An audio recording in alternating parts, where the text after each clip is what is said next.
नमस्कार मित्रांनो, आजच्या क्षणाची सर्वात मोठी बातमी समोर येत आहे. चला तर जाणून घेऊया काय आहे आजचा स्पेशल रिपोर्ट. सविस्तर बातमी जाणून घेण्यापूर्वी आपण चॅनलवरती नवीन असाल तर चॅनलला सबस्क्राईब करा आणि बेल आयकॉन प्रेस करायला विसरू नका. विधानसभा निवडणुका जवळ येत असल्याने राजकीय नेत्यांमध्ये आरोप प्रत्यारोपची फेरी झडत आहे.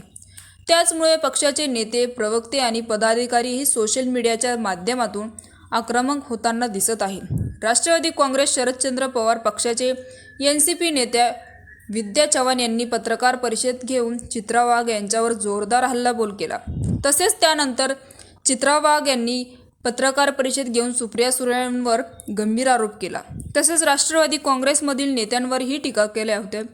दुसरीकडे रुपाली चाकणकर यांनीही सुप्रिया सुळेंवर टीका केली आणि शरद पवारांच्या राष्ट्रवादी काँग्रेसला महिला नेत्या हेमा पिंपळे यांनी चित्रा वाघ आणि रुपाली चाकणकर यांच्यावर घाणाघाती टीका केल्या. तसेच रुपाली चाकणकर आणि चित्रा वाघ यांना महाराष्ट्रातून हद्दपार करा अशी मागणी देखील केली. आणि महाराष्ट्रात चित्रा वाघ आणि रुपाली चाकणकर या पुरोगामी महाराष्ट्राला काळिमा फसवण्याचे काम करत आहेत.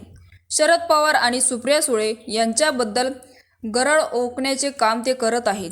ज्या पद्धतीने त्यांना आकडातोड करत आहेत ते पाहून असे वाटते की त्यांना कुठली तरी सबसिडी वापरून राजकारण करायचे आहे. त्यामुळे या दोघीही असंस्कृत अभय महिला महाराष्ट्रातून तडीपार करा अशी मागणी देखील शरद पवार गटाच्या नेत्याकडे हेमा पिंपळे यांनी केली. तर या दोन्हीही महाराष्ट्र काम करत आहेत. या दोन्ही सतत दात काढून चावत असतात. त्यामुळे त्यांना गुजरातमध्ये पाठवावं आणि त्यांनी गुजरातचे राजकारण करावे असे देखील हेमा पिंपळे यांनी म्हटले आहे. सुप्रिया सुळे यांनी मुख्यमंत्रीपदाचे डोहळे लागले आहेत. उरणेमध्ये झालेल्या घटनेवर न बोलणाऱ्या ताईंनी दादांवर बोलायला लावले असं म्हणत राष्ट्रवादी काँग्रेस अजित पवार पक्षाच्या रुपाली चाकणकर यांनी सुप्रिया सुळेंवर हल्लाबोल केला. तर मित्रांनो, सुप्रिया सुळे यांनी विधानसभेचे वेध लागल्याने त्या हास्यास्पद करत आहे असे देखील चाकणकर यांनी म्हटले आहे. याविषयी आपली काय मत आहे आम्हाला कमेंट बॉक्सच्या माध्यमातून नक्कीच कळवा आणि चॅनलला अजूनही सबस्क्राईब केलं नसेल तर चॅनलला सबस्क्राईब करा, जेणेकरून असेच नवनवीन व्हिडिओ आणि राजकीय घडामोडी सर्वप्रथम तुम्हाला या चॅनलवरती बघायला मिळतील.